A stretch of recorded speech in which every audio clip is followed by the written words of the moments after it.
C'est la loi du vide. Parce que pour créer des choses nouvelles, il faut qu'il y ait de l'espace dans notre vie. S'il n'y a pas d'espace, eh bien, on ne pourra pas rajouter des choses nouvelles. Et ça, c'est valable très spécifiquement, d'ailleurs, de façon typique pour les relations. Des fois, on veut une nouvelle relation, mais on n'a pas lâché prise sur, entre autres avec le pardon d'ailleurs, sur les relations passées. Alors, à ce moment-là, il n'y a rien qui se passe dans notre vie. Mais ça peut se placer à tous les niveaux. Donc, la loi du pardon, ça fait partie de la loi du vide. Hein. On dégage notre énergie de certaines choses du passé. Mais, à part ça, il y a la loi du vide dans tous les domaines de notre vie, et particulièrement dans le domaine matériel. Et ce qui permet de faire de l'espace dans l'énergie, c'est de faire la loi du vide même dans notre maison. On s'encombre de choses inutiles et qui portent une vieille énergie et qui nous empêchent d'amener des choses nouvelles dans notre environnement. Alors, c'est bien intéressant de voir comment on accumule des choses qui sont reliées à des années passées ou des gens passés, etc.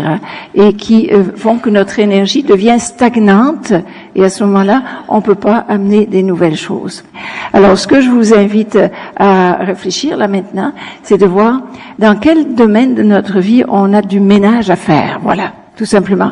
Ça peut être du ménage physique, ça peut être du ménage relationnel, on vient de voir entre autres avec le pardon, ça peut être du ménage intérieur dans nos propres pensées, nos propres façons de voir, et en passant, un ménage par rapport à nos pensées relativement à l'abondance.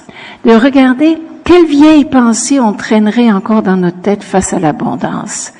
Comme quoi l'abondance, c'est trop pour nous, on n'y a pas droit, ou c'est difficile. Vous savez, des pensées toutes faites là qu'on a achetées de nos parents en général, ou de la société, face à une belle, vraie et saine abondance. Et puis aussi en même temps, choisir quand on va faire le ménage. Parce que c'est bien beau de dire qu'il faut faire le ménage, mais quand est-ce qu'on va faire le ménage? Le plus tôt, c'est le mieux, bien sûr, si on veut continuer à créer. Car tout ce que l'on traîne avec nous, c'est un attachement au passé en général. Même des choses matérielles, beaucoup de choses matérielles ne sont que la démonstration de notre attachement au passé. On a des difficultés à laisser aller. Vous savez, pour les vêtements, alors c'est classique, disons, les vêtements. On garde des vêtements au cas où. C'est associé à notre image aussi, c'est associé à beaucoup de choses. Alors regardez, des fois ça fait du bien de faire du ménage, la loi du vide dans notre garde-robe. Parce que c'est comme une partie du vieux moi qu'on laisse aller. Oui, c'est une question d'énergie, c'est pas une question physique, c'est une question d'énergie. Ça fait du bien. Puis en plus on peut donner nos choses à d'autres qui sont bien contents. La loi du vide. C'est juste de faire de l'espace pour de nouvelles énergies, pour de nouvelles créations. Pour voir dans quel domaine on est encombré dans notre vie. Ça peut être de choses matérielles, mais ça peut être aussi encombré de gens autour de nous, qui prennent notre énergie.